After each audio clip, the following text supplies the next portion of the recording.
ఆ బుక్కరాయిలే మళ్ళీ ఇంతకాలానికి మనకు రమాదేవి నరేంద్ర చౌదరి రాజఋషి అయి పుట్టి అదే జగద్గురు సార్వభౌమైన శృంగేరి జగద్గురు సార్వభౌముల చేత కోటి దీపోత్సవ కార్యక్రమాన్ని ప్రారంభింపజేసినారు. ఆ కోటి దీపములను వెలిగింపజేసి సనాతన ధర్మాన్ని వెలిగిస్తున్నటువంటి మహానుభావుడు ఆయన. అటువంటి సనాతన ధర్మంలో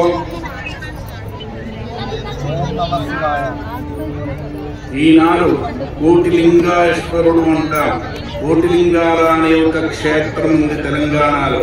కోటిలింగాల అనే పేరుత వచ్చేసిందంటే ఋషులంతా తపస్సు చేసి భగవాను యొక్క దర్శనం పొంది 1000 తలా తిరిగి ఇసుక పోసినారట.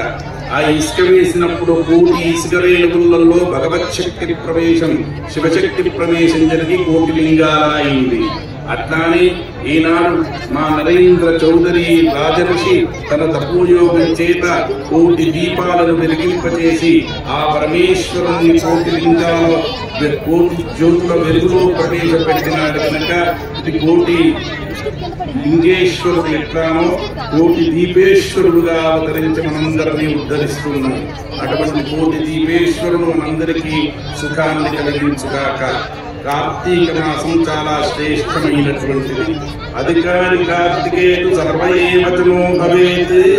కార్తీక మాసం వ్రతం ఎవరు చెయ్యాలి అంటే సర్వజనులకు కార్తీక మాసం వ్రతాధికారం ఉంది. కార్తీక మాసంలో సర్వేషామేవ ధర్మాణాం గురుపూజా పరామత. కార్తీక మాసంలో ఇంకేం విశేషం చేయాలి అంటే కార్తీక మాసంలో భగవదనుగ్రహం కలగాలంటే గురు పూజ చేయాలట. అట్లా ఇక్కడ గురు పూజలు కూడా జరుగుతున్నాయి. మహానుభావులను తపస్సంపన్నులను పిలిపించి మనకు దర్శనపజేస్తున్నటువంటి పుణ్యమూర్తులు వీళ్ళంతా. అట్లా గురు పూజా మహోత్సవం జరుగుతుంది. కార్తీక మాసంలో ఏం విడిచిపెట్టాలి, మధుమాంసంలో విడిచిపెట్టాలి అన్నారు. అట్లానే ఈ కార్తీక మాసంలో శివకేశవ భేదం లేకుండా ఉపాసన చెయ్యాలి అని చెప్పినారు. అటువంటి ఉపాసన జరుగుతుంది. భగవానుడు అంటారు, అహం విష్ణుశ్చ సర్వశ్చ దేవీ విఘ్నేశ్వరస్తతా ఏకోహం పంచదా జాతో నాట్యే సూత్రధరో యథా. కార్తీక మాసంలోనగా నీవు విష్ణు భక్తుడుగా విష్ణువుని పూజించు, దేవీ భక్తుడుగా దేవీని పూజించు, సూర్య భక్తుడుగా సూర్యుని పూజించు, గణపతి భక్తుడుగా గణపతిని పూజించు. నీ ఇష్టదేవతను ఆరాధన చేసి ఇష్టదేవతకు దీపం వెలిగించాలి. ఎట్లయితే ఒకే స్వరూపం పంచధా విభజితమై మనకు కనబడుతుంది. 5 రూపాలలో దర్శిస్తుంది.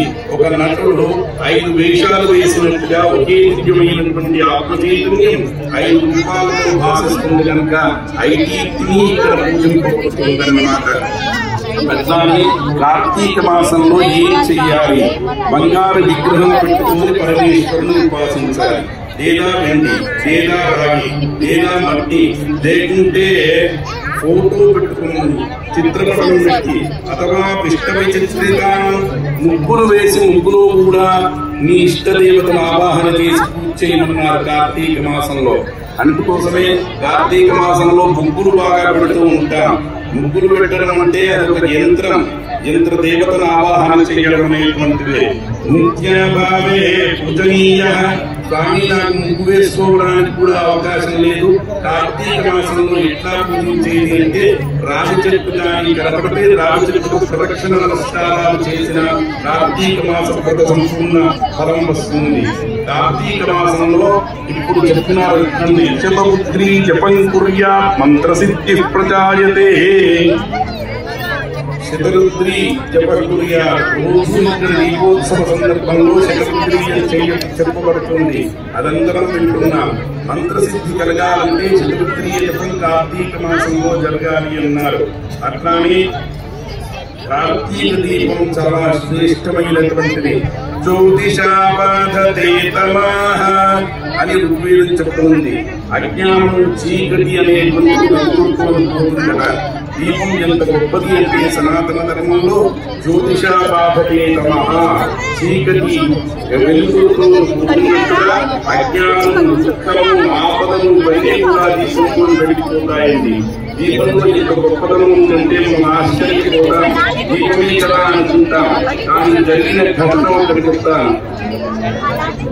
కొన్నేళ్ల క్రితం మనం కాళేశ్వర క్షేత్రం, అందరికీ తెలుసు కాళేశ్వర వెంకటేశ్వర క్షేత్రం, దాన్ని పునరుద్ధీర్ణోద్ధారణ జరిగింది.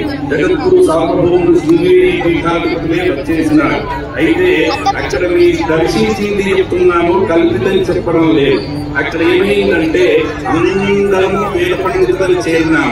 పాపం వేద పండితులు దూరం నుంచి వచ్చేసినాడు.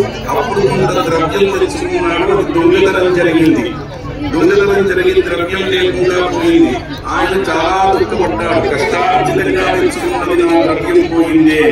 అయితే అప్పుడు బదరీ క్షేత్రం నుండి అథర్వణ వేదం చదివిన ఒక బ్రాహ్మణుడు వచ్చినాడు. వచ్చేసి ఆ బ్రాహ్మణుడు అన్నాడు, ఎందుకు దుఃఖపడుతున్నావు అంటే, స్వామి నా ద్రవ్యం పోయింది. అయితే నీకు పని చెప్తాను, ఎవరు తీసినావు నీకు ఆ వ్యక్తిని చూపెడతాను, కానీ నీవు ఆ వ్యక్తిని అవమానపరచకుండా ఈ ద్రవ్యం నీకు తీసుకోవాలి అన్నాడు. సరే అన్నాడు. స్వామి నిజంగా జరిగింది. ఆయన ఒక దీపం వెలిగించినాడు. దీపం వెలిగించి కొన్ని అథర్వణ మంత్రాలు చదివినాడు. చదివే వరకు ఆ దీపంలో నువ్వు చూడు అన్నాడు ఈ పిల్లవాడు. ఇది చూసిన దృశ్యమే చెప్తున్నాను. ఆ పిల్లవాడు చూసినాడు. ఎవరు ద్రవ్యం తీసినారో వాళ్ళు కనబడ్డారు. ఆయన దీపపు కాంతిలో ఎవరు ద్రవ్యం తీసుకున్నారో ఆ వ్యక్తి కనబడ్డాడు. కనబడగానే ఆ వ్యక్తిని ఏకాంతంలో పిలిచి, నీకు నా ధనం తీసినావా అంటే తీసినావు, నువ్వు ఎట్లా గుర్తుపట్టినావు అన్నాడు. అంటే ఆయన అథర్వణ మంత్ర ప్రయోగం దీపంలో చేసి జ్యోతిలో నీవు నాకు కనబడ్డావు అని చెప్పినాడు. ఆశ్చర్యపోయినాడు. అంటే దీప ప్రభావం అంతా ఉంటుంది. నీకు ఒక చిన్న అనుభవాత్మకం జరిగిందని చెప్తాను. మరి ఇంట్లో ఏదైనా వస్తువు పోయిందనుకోండి, దొరకడం లేదు. ఎంత వెతికినా దొరకడం లేదు. 100 సార్లు వెతికినా మీరు ఒక దీపం ముట్టించండి. కార్తవీర్యార్జునాయ నమః అని ఒక మాల తింపి మీరు వెతకండి. ఎక్కడ ఉందో తక్కువ స్ఫురిస్తుంది. ఇవి జరిగిన అనుభవాలు చెప్తున్నాను, చెప్పడం లేదు. మౌఢ్య విశ్వాసాలు కావు. అంటే దీపం యొక్క ప్రభావం సనాతన గొప్పగా ఉందంటే అంత గొప్పగా ఉందన్నమాట.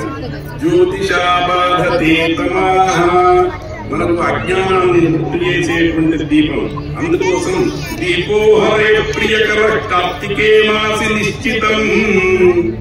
దీపో హరే ప్రియకర, శ్రీహరికి ఇష్టమైనటువంటిది దీపం, చాలా శ్రేష్టమైనటువంటిది. అట్లానే కార్తికేయ మాసంలో దీపం వెలిగించాలి. ఒకవేళ దీపార్థం భక్తిగా చేతులు కాలుటువంటి వాళ్ళకు భక్తులు చేసి ఇచ్చినా పుణ్యం వస్తుంది. దైవం వేసినా, కాపరి ఇచ్చినా, అథవా సహాయం చేసినా కానీ సహాయం అథవకూర్తే తదతాం దీపముత్తమం. దీపో దేయో వశ్యమేవ సాయంకాలే శివాలయే. సాయంకాలంలో శివాలయంలో ఇటువంటి క్షేత్రంలో దీపం వెలిగిస్తే అపారమైనటువంటి పుణ్యాన్ని మనకు కార్తీక మహాత్మ్యం చెప్తుంది. అంతేకాదు దీపం యొక్క గొప్పతనాన్ని చెప్తూ, స్వామి దీపం మనం వెలిగించినా సరే, వెలుగుతున్న దీపాన్ని చూసినా సరే, మన కేవలం కోటి దీపోత్సవానికి వచ్చిన జన్మలు మాత్రమే ఉద్ధరించదట దీపం. దీపం ఎటువంటి వాళ్ళని ఉద్ధరిస్తుందంటే, జలే జలే విచరంతి జీవాః దృష్ట్వా ప్రదీపం సతజన్మ భాజినః భవంతు నిత్యం శవచాహి విప్రాః. స్కాంద పురాణం చెబుతుందండి, ఎప్పుడైతే దీపం వెలిగిందో, దీపం కాంతులు కనబడ్డాయో, పురుగులు, పక్షులు, చెట్లు ఏవైనా సరే దీపం వెలుగుతుంటే పునర్జన్మ లేకుండా పోతాయట. అటువంటి దీపం చాలా శ్రేష్టమైనటువంటిది. అందుకోసం వేదం చెబుతుంది,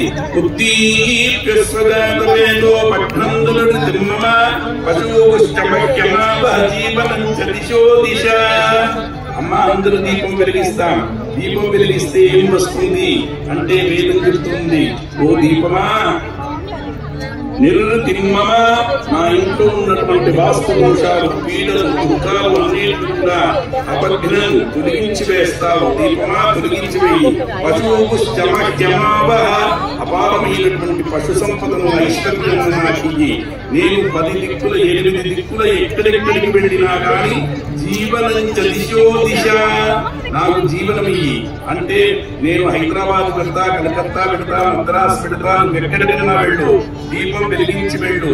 దీపం వెలిగించుకుంటూ వెళుతూ ఉంటే మనం అన్నం బట్టకు కొదువ ఉండదు. అందుకోసమే చాలా మంది ఈ కాలంలో అనుకుంటారు వాస్తు దోషాలు బాగా ఉన్నాయి, ఈ గూడ కూలగొట్టాలి, ఆ ఇల్లు కూలగొట్టాలి, ఈ మెట్లు తీసేయాలి. ఏమీ తీసేయకండి, ఇంట్లో తులసి పెట్టుకోండి. రోజు ఉదయం సాయంత్రం దీపం వెలిగించండి చాలు. వెలిగిస్తే సకల శుభాలు జరుగుతాయి. ఎటువంటి వాస్తు దోష పీడలు కూడా నివృత్తి అవుతాయని మనకు శాస్త్రం చెబుతుంది. అటువంటి పరమ పవిత్రమైనటువంటి దీపోత్సవం, కోటి దీపోత్సవం జరుగుతుంది.